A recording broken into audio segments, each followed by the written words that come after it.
I'll paraphrase Pope Francis on this one, and I love the way that he said this, but he said the biblical concept of your cup running over is that you have something to share, and that becomes our obligation.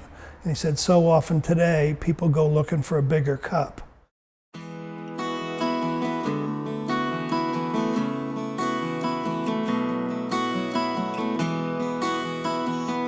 So back in 2015, the ELCA was conducting a exercise they invited local churches within our synod to be a part of, called Building Missional Capacity for Sustainability. And that was all about taking a look at the resources that your church has. There was a real need in the community for folks to gather for some fellowship and some food and some friendship.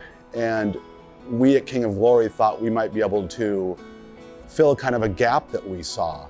Not only has it led to the feeding and fellowship and building of relationships with others in our community, but it's also totally transformed. God has totally transformed through this ministry our relationship with the whole community around us. And I think the folks who volunteer get as much, if not more, out of it than the folks who come and partake in the meal. We have developed some really good relationships with our people that we see almost on a monthly basis. We have prayed with them, we have prayed for them, and it's just been a blessing for me to be able to meet these people, talk to them, and hear their stories. They treat us nice, they give us good food. And I recommend it for anybody that needs something, come over here. Without this place, a lot of people would have a lot worse time of it. I would say that this place is a blessing to the community. The ministry here is great. We're both seniors, and since the pandemic, some places don't feed, and we don't get much to make it through the month. So this helps out a lot, and things gonna get better. And this is a great church. It feels like family here. I've heard so many stories, and they're amazing to me, about how one of our members, who was a nurse at a hospital, overheard some folks talking in a patient's room about how King of Glory welcomes the homeless and is a friend to those in need. And when the pandemic began in 2020, people were really in need of some sort of normalcy.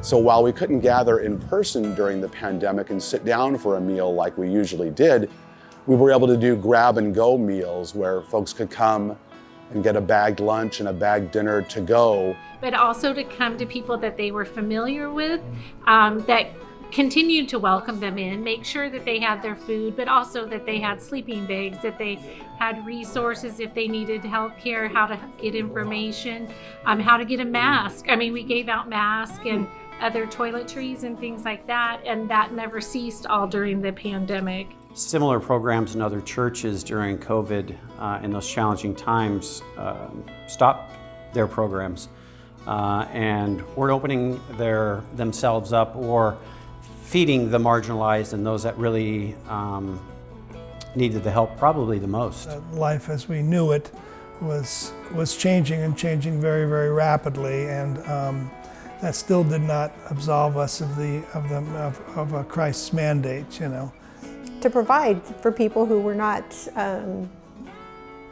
being loved on in a lot of different communities. And so I'm really proud of our church for doing that and keeping the doors open and just continuing to be that light. And I don't know if they realize this or not, but another thing that they do here is they give us a reason to come together out of our darkness. Some of us live alone in our apartments. Me, I live in a van, some of you live on the ground. And this allows us this opportunity to come away from that and come here. Keeping us from being hungry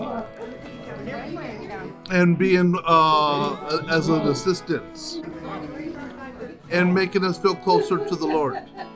Our servants at King's Kitchen have not only fed and nourished people not only lived out the words of Matthew 25 of giving drink to the thirsty, giving food to the hungry, giving clothing to the naked, but they have built community where there was none.